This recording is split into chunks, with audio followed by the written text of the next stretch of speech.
instead of Thragtusk, it has Obsidian. And then a little bit less Vampire, a little bit more basically mono black control. Like it's, you know, with a nice little Blind Obedience Oblivion Ring splash. So kind of a mid-range black-white pseudo control deck. Yeah, and I see they has Mutilate in there, so that pretty much takes you down the road of pretty much mono black S. It's playing against Lara Reynolds, who has we got a few aggro creatures here, Elvis Mystics and Pilgrims, the 1-drops, Voice of Resurgence.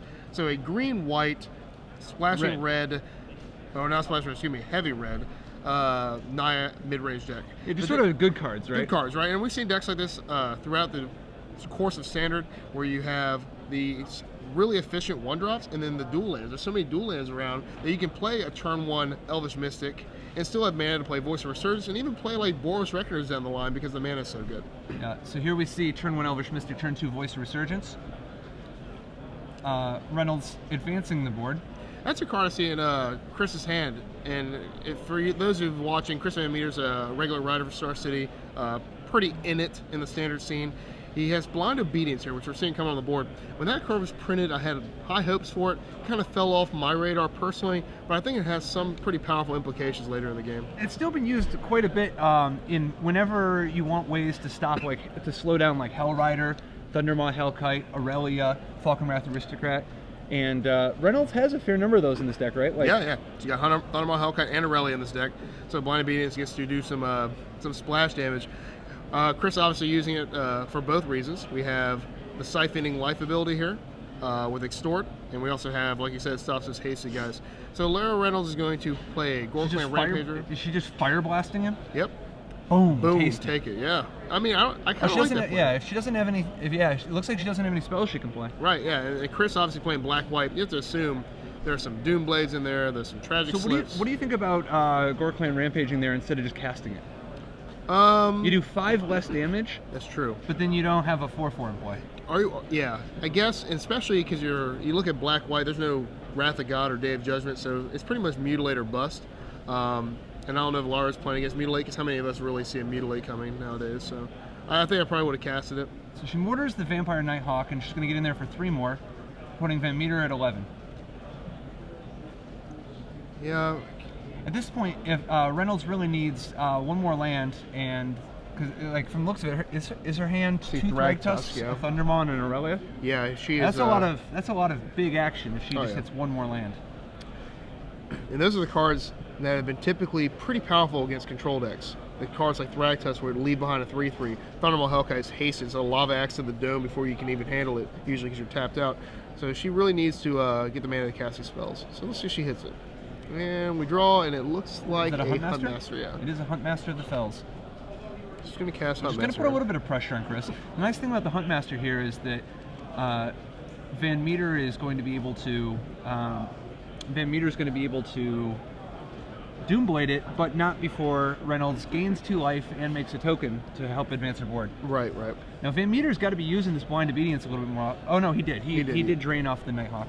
Yeah, I'm pretty sure he's probably going to Doomblade main face here. I don't know if he has a Sign in Blood, a Doomblade, and I think, is that a Restoration? Well, the alternative is he could just Sign in Blood and hope. No, I guess the Restoration Angel on your opponent's turn is just not worth it with Voice of Resurgence in play. Yeah, Voice makes you play a little differently, and it's another card that when spoiled kind of scared me a little bit, but after playing against it, how frightened are you of a Voice of Resurgence? Well, I fear nothing. Okay.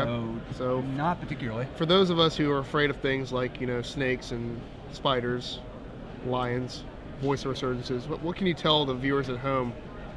How can you comfort them in knowing the voice is not going to be the end of your constructed playability here? You can just play cards on your turn, or you can just deal with the tokens. Okay. I like it. So Doomblade killing Huntmaster of the Fells. VanMeter continuing to get a little bit of extra life from that Blind Obedience. Right. Give himself a little bit of a cushion. And you see Osmodat in Chris's hand, and Osmodat's so sweet. Oh, there's that She's 5th got mana. It. So we're going to see things some are about to fireworks take here. things are about to take a turn. Yeah. Now, do you think she starts with the Thragtusk? I would. Mainly because I want my board state to be a little protected. Thundermaw is so much better, obviously, when there's not a Death Touch Flyer out. Well, it taps it anyway. But I'd rather get my board out a little bit more so you can just swing with a huge attack with the Thundermaw. Blind Obedience, excuse me. So Yeah, even yeah. I forgot about Blind Obedience there. So I guess Thundermaw or Thragtusk is just better. It's just a more durable Yeah, threat. exactly. Yeah. Yeah, because you're not going to get any value out of the haste. Yeah. So she's sending the voice in and a wolf. It's not going to net any damage. She's going to lose her voice. I think she Just wants the elemental. either wants the elemental, maybe she made a. The tough thing here is if VanMeter wanted, VanMeter could have just blocked the wolf. Yeah.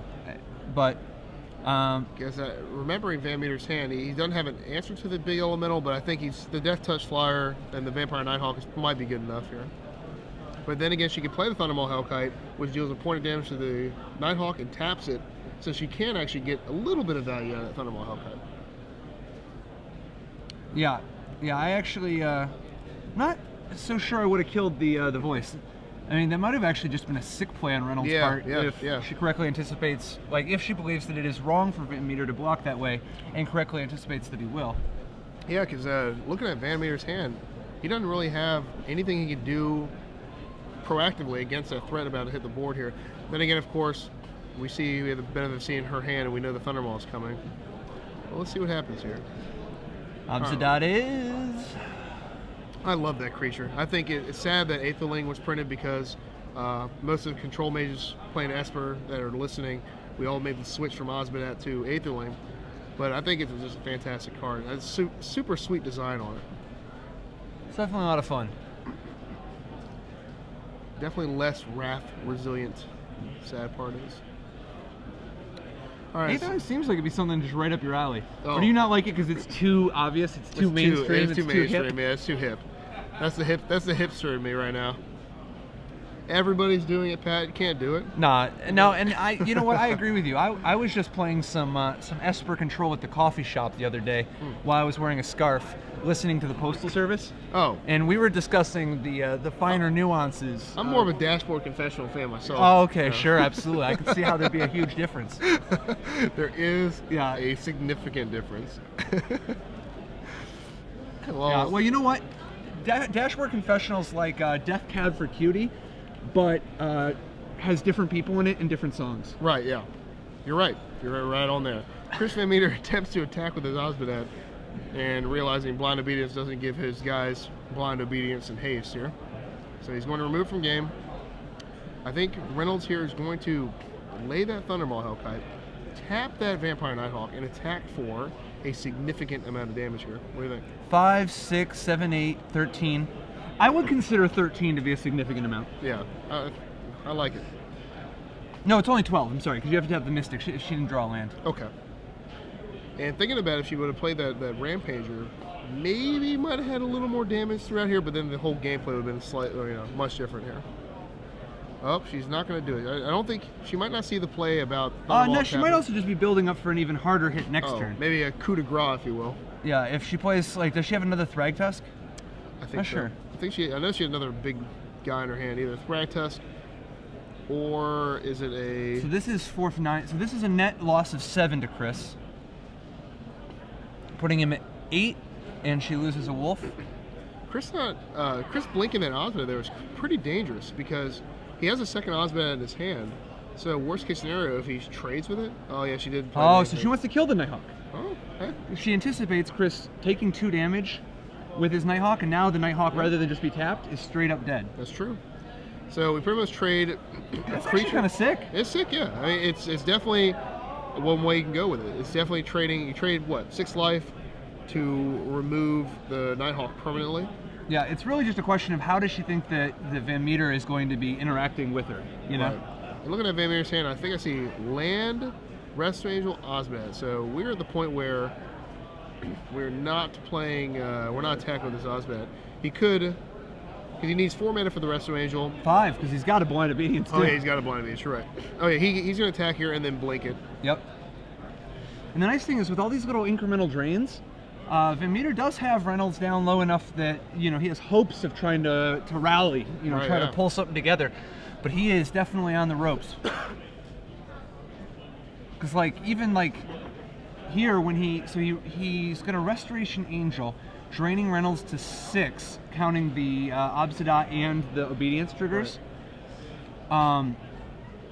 and then we'll be able to block 2 creatures, taking 6, going to 6. Yeah, I like it. But he could actually, he doesn't have to block the biggest creatures. He's got enough of oh, but you know what? Yeah, with the counting all the drains, VanMeter will be up to 13. So he won't actually, oh, wow. What do you think about not playing? Oh, and I think she, maybe VanMeter Hollywooded a little bit. Oh, I forgot to blink my Osmodat. And to do this, because if you don't blink Osmodat, you 115% chance to have a Restoration Angel here. Yeah, so but Reynolds has a Restoration Angel of her own. So she can blink her Thunderbolt. Yeah, what I was wondering is if she should have played her Averson's Pilgrim pre-combat just to make the Elemental a little bigger. Yeah. She left 5 open too. So she has options here. She can either play Restoration Angel of herself. But that's not going to do much here, because then again, it just taps that Resto Angel. I think she's going to have just to let blockers. Well, it does help, because what she can do, like depending on who blocks where. First of all, it'll increase the creature count to 5, so that the Elemental can actually kill Obsidat.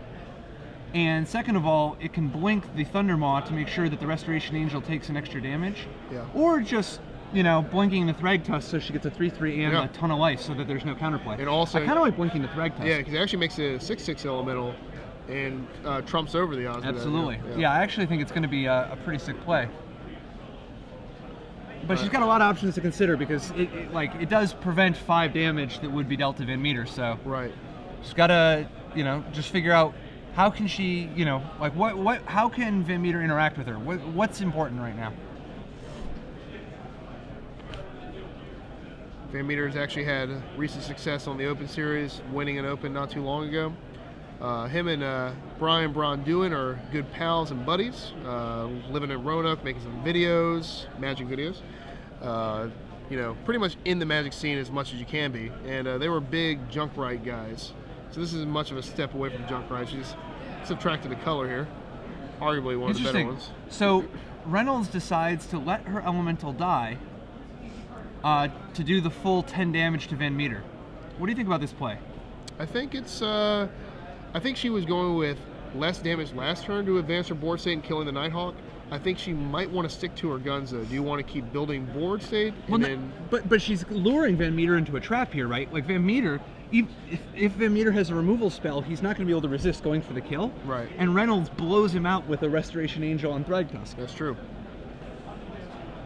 We'll see if now Reynolds here has it. Lara can just block, right? Yeah.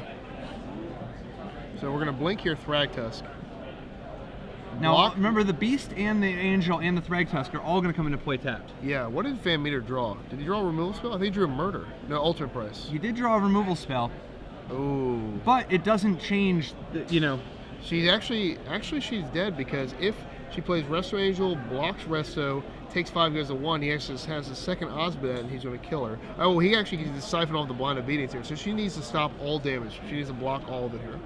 Because if she takes the Resto Angel and goes to 3, he can just play Osmodat and siphon for 3 damage. If she takes the Osmodat and goes to 1, he can just kill her with the Ultimate Price. Well, she's about to gain 5 life. He's going to Ultimate Price the Thragtusk in response, I believe. Which means he's going to negate that. So yeah, what she really needed to do was just block Obsidat. Right, and she can't actually block the Resto Angel again because of the Blind Obedience. Yeah, it's tough, tricky to see that. And he had 1 card in his hand last turn, so playing around both Obsidat and a removal spell is a little weird. This is actually going to be game over here. He's going to kill this, put her down to 10, and she's going to take 8, and go to 2, for the kill. And Osmodat for the kill. Wow.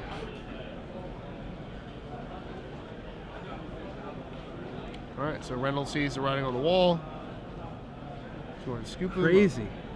Yeah, I don't know. I think that in a spot like that where she's ahead enough on board, I think you got to just go with the conservative play and Restoration Angel the Thragtusk on your own turn. Yeah. To devastate VanMeter's board and give her a nice comfortable life total. Right, and actually I think we missed it too, because there's no advantage of wrestling on his turn because of the Blind Obedience, so you can't actually block anything. Well, everything comes back. It does have the advantage of the surprise factor of get VanMeter to commit to something. Yeah. I just think it was a little too aggressive, because you're risking you're risking VanMeter having meaningful interaction, because he only has 1 card, he doesn't have the mana right now. Right. But if you wait to his turn, he gets another draw phase. Yeah.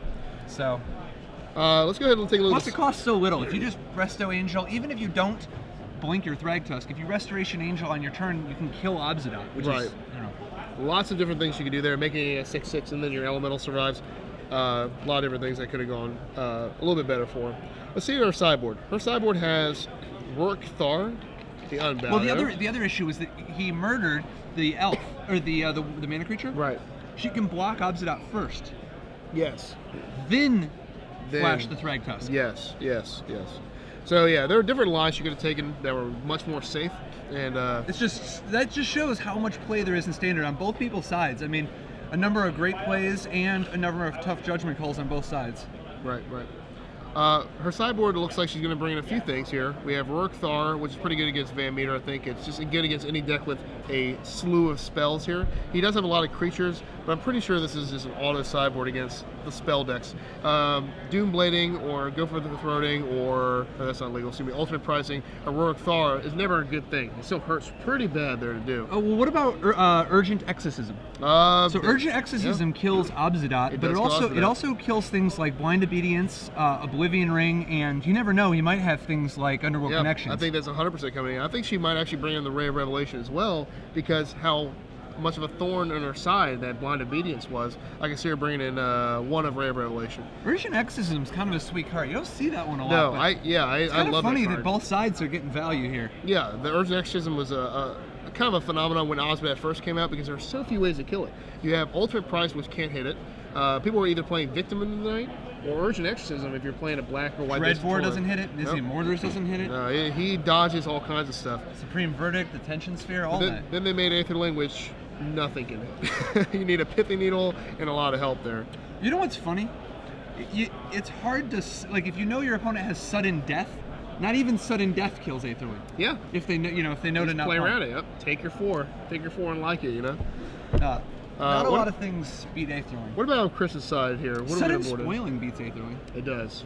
Sudden Spoiling does. I remember U.S. Nationals a few years back.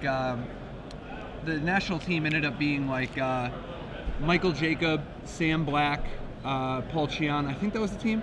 And Sam Black was playing Cheon in the top 4 of the tournament, or top 8 or something.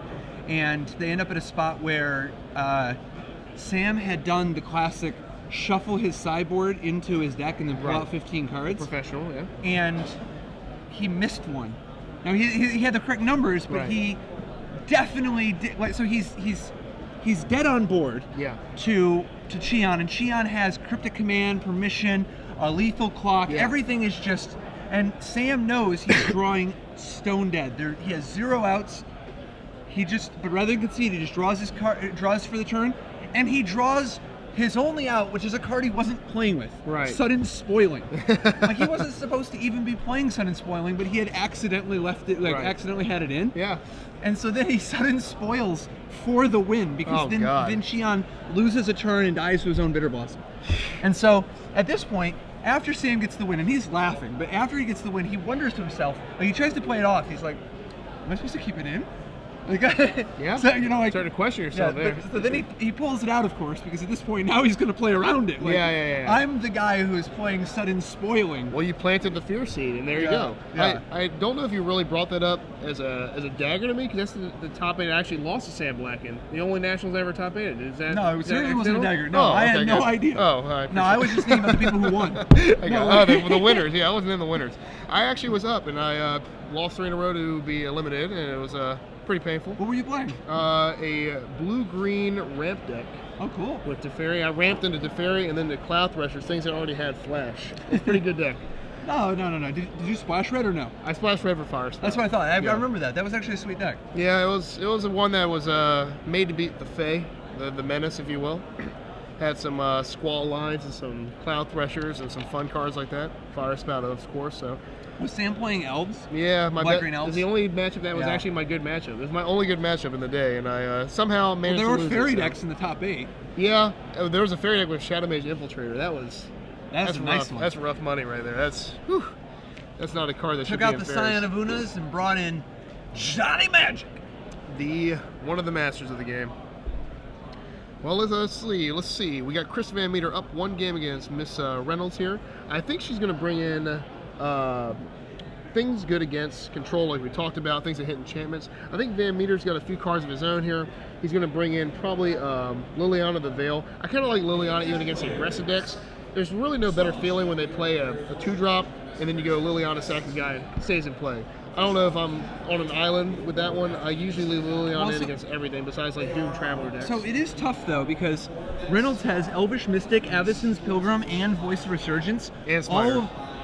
All of which trump, and yeah, the Smiter of course for the discard, but there's a lot of cards in Reynolds' deck that completely trump the Liliana. Like, I do not want to go, like, even if Reynolds is on the play, I mean, if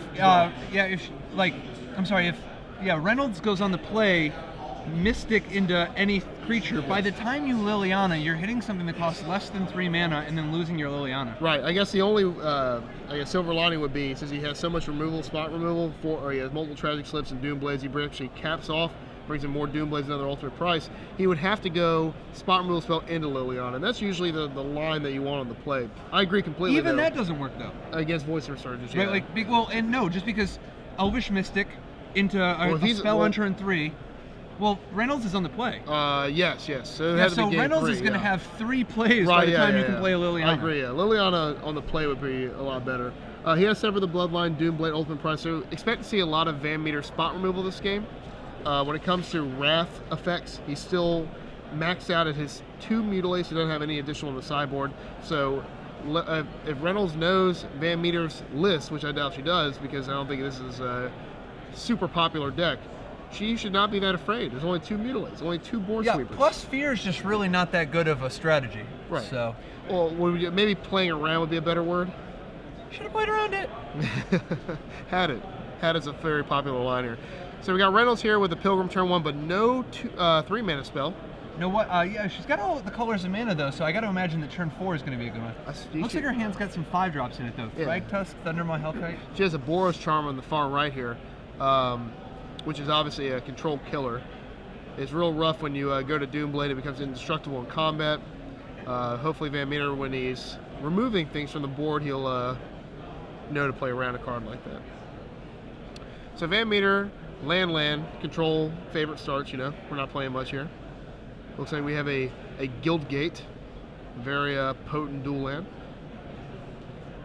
Guildgate I kind of don't like here because I guess he's only running 2 Mutilate and you kind of need the fixers. It's just kind of rough when you're playing, you want to give all those creatures -4/-4 on turn 4. Because right now that Mutilate's for a potent 1. Yeah, I mean he's only playing 11 white mana sources. Yeah. How few do you want him to play? Let's go with the bare minimum. We got a Thragtusk on the other side here. Might become a victim of night here. So Thragtusk gaining Reynolds 5 life. She's up to 25 and has a Beast, a Pilgrim, and enough mana to deploy 1 big threat every turn for the next couple of turns. Yeah. Naya is one of those decks where if you don't have it in your hand, pretty much if you draw those 5-drops, once you hit that 5 mana threshold and you're just top decking them, it's pretty tough to beat. Especially being on the other side of that, you really feel it. On the side of Planeswalkers, though, she's at 4 Domrad, so she doesn't have Garruk and the more expensive ones, but she has these guys here. He's like a Planeswalker, right? Comes in, kills some flyers. This guy's about to get Doombladed, though, right? Yeah, he's going to. It's not long for this world. Like we talked about prior to the game, VanMeter is a spot removal central right now. He's just going to be killing. Do you think by VanMeter just Restoration Angels and blocks the Beast? Much better, yeah. Just to get ahead on board? Yeah. Didn't even see that he had the Angel, but... Yeah. Restoration Angel, obviously, even without cards to blink, is so good. It's such a great card because there's so many 3/3s in this format. And it just kills it, and you keep your guy, has a lot of value entwined in it. So we're going on the offensive here. Reynolds taking 3, going down to 22. VanMeter pondering his decision here. See a couple land, a Doomblade, and an Oblivion Ring, I believe, and a Nighthawk. Land, Doomblade, Oblivion Ring. Nighthawk is his hand, so all the removal in the world. Uh-oh. Are we about to see Thundermaw Hellkite get Doombladed and then Boros Charmed? It's a possibility. I hope. Although Vampire Nighthawk is threatening to block the Thundermaw. That's true. I hope she plays that voice first because you want that defense here on your turn. You're gonna have to respond in Doomblade first now. Uh-oh. Absolutely.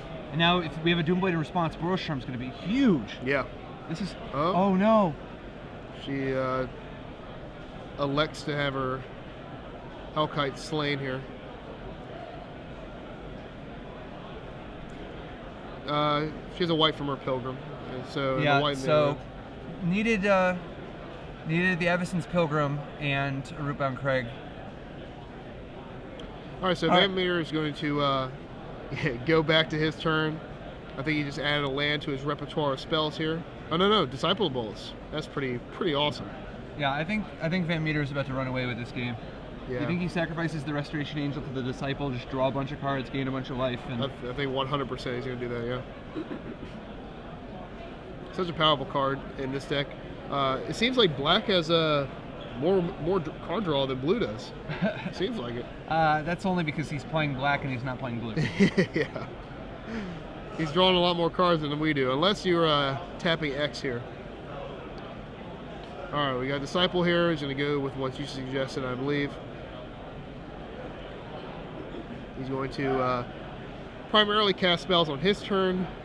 Nobody wants to see Voice of Resurgence tokens popping up anywhere. So 3 cards, 3 life. All right. Do you think we're going to see an Oblivion Ring on the Voice, or do you just wait? Figure, you know what, the Voice isn't even doing anything right now. Let's just hang out, save the Oblivion Ring in case he plays something, in case Reynolds plays something that he actually needs to deal with. Yeah, I think Chris has one answer to Domri, and I think he needs to hold back for that. He's got 2 in his hand. Oh, he does have 2. Oh, he has Needle and Needle. Yeah. I saw the Needle. Oh, Needle. So, I mean, he can actually, he has the liberty to do whatever he wants here. I don't think there's any wrong play. He can be conservative and wait, which he's going to do. He might have already played his 6th land too, so he might not be able to play the Oblivion Ring. I think he wants to wait anyway. Just save it for a card that's relevant, you know. Right, Because yeah. right now he's got control over the board. He's winning. Who knows? Like if Rorik Thar or Aurelia or Thundermoths, you know, if a couple of those start hitting, Yeah. he could start falling behind. So saving Oblivion Ring for one of the boom booms is certainly the conservative way to do it. Yeah. All right, so Nighthawk connects, life swaps. Nothing better than having a full hand against a Naya mid-range deck than saying go with 6 mana open. Desecration Demon. The hits continue. Yep, big boys. In this deck, it seems like it can really run away with things, especially when you have cards like Restoration Angel with a Disciple of Bolas in play. I mean, he can blink that. If he draws one, he can draw 6 cards on a demon, gain 6 life, and it just seems like you can pretty much build your own Sphinx of Revelation. It takes a few more cards to do it, but you can do something similar. So Reynolds is nodding, not the happiest. Looks like she has added a Cavern of Souls here to the mix. The only non-basic land at this point that's going to give her some punch here is a Kessig Wolfrun. She's got a couple of those in her deck. Yeah, I think in order for Reynolds to turn this around, there's really got to be a lot of big hits pretty quickly.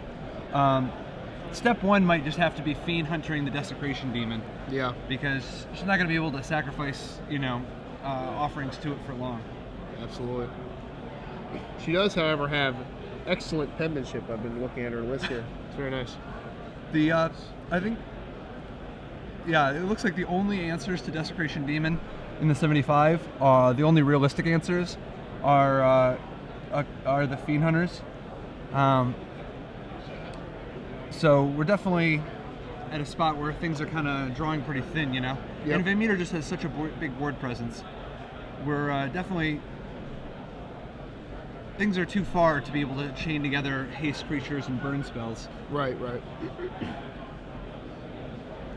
Definitely would rather be in VanMeter's seat at this point. Wow, VanMeter every turn drawing another boom boom. Yeah. Meanwhile, Reynolds stuck drawing land. Yeah, these creatures are all just super powerful. Reynolds drawing a couple land in a row is detrimental. Even there's a Gorkland Rampager she draws here. It's just not enough against this series of cards that Chris has in play. Yeah, I mean, like she knows she needs an answer to Desecration Demon while there's still time, and Nose doesn't have very many, so just playing to the outs. Yep. Just trying to sacrifice a few things to the demon, make sure that she has enough life so that in the event that she draws a Fiend Hunter in the next 2 turns, that that she still has enough life to hope to draw other cards to beat the Nighthawk and the Disciple. She has, with an attack here, she has 12 damage. That's half of Chris's life. Yeah, but I mean, she's debating it, you know, but I think that you got to just play the defensive game. Yeah, I think she's pretty much stuck here. It's kind of funny. You look at a hand like that, and a lot of times you can count these 9 decks out. Obviously, Chris gained a lot of life. But think about it in a match where it's more slugfest here, and Chris is at maybe 9 or 10, and all she has is a voice out. She can just dish 12 in one attack. It's pretty potent. In a different world, of course. By using the Gore Clan Rampager for +4 to the power of the voice, and then Boros Charm can actually double strike to make it a full 12. Definitely could pack a punch. So Chris is just full of spells here. Things to play a Blind Obedience. That probably will lead to an Oblivion Ring pre-combat here, just to finish her off, I think. Once he plays Oblivion Ring on the Gore Clan Rampager, that will be lethal damage, because she will have to then sack voice to the... Oh, it won't be lethal. It'll be close. Because the voice... Oh no, he would actually have to Oblivion Ring the voice. Yeah, actually, this works. Then, no, like, because... Or you can Oblivion Ring the Rampager, because the token is going to come into play tapped. Yeah, oh yeah, because of Blind Obedience, absolutely. So she's put it in the graveyard. I guess it's pre-combat? Yeah, it's pre-combat. And then, so we're in combat, so now it's going to be tapped, like you said. Points out the token is tapped. And then we'll pay 2 here, Tragic Slip, which will kill it. You know, you can try to Boros Charm, but sadly it's -13. You cannot indestructible a -13, -13. Packs it in. Oh no. Soon. Yeah, I think VanMeter sees this game is over this turn anyway, and is... just that guy. Everybody. Yep. Swings with the team. And Chris VanMeter has won 2 games to 0 with black-white control versus Lara Reynolds. Extends the hand. All right, well, you see the deck in action, and it plays like I guess a little differently than a normal control deck, because it's really got a lot more boom booms. A lot more boom boom, and also a lot more, like you said, creatures. And just every turn he played a creature. I think there are, let's see, there's 6, 9, 11, 14, 17 creatures in this control deck, where the average control deck is packing, 4 to 8, if you will. I don't think that's actually true. I think the average deck you build with control plays 4 to 8. Isn't that what everybody plays, my decks? Isn't the average control deck like Augur of Bolas, Snapcaster Mage, Restoration Angel, and maybe like a couple Thundermaulers or something? So there's like 12. I think now. Yeah. Yeah, how about Grixis? I mean, there's